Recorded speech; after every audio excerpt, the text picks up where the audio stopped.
آقا کھڑے ہیں اور حضرت علی کو فرماتے ہیں علی تجھے جنت کے بزرگوں کے سردار دکھاؤں؟ حضرت علی فرماتے ہیں جی یا رسول اللہ دکھائیے. پیارے آقا نے چہرہ مبارک یوں کیا, اس جانب دیکھا تو ابو بکر و عمر آ رہے تھے. فرمایا یہ ہیں جنت کے بزرگوں کے سردار. پیارے آقا دیکھ کر مسکرانے لگے, مسکرانے لگے. اچانک سے پیارے آقا کے چہرے پہ غصہ آ گیا, ملال آ گیا.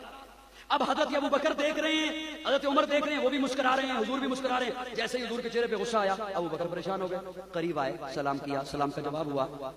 یا رسول اللہ آپ ہمیں دیکھ کر مسکرا رہے تھے, پھر آپ کے چہرے پہ غصہ آ گیا.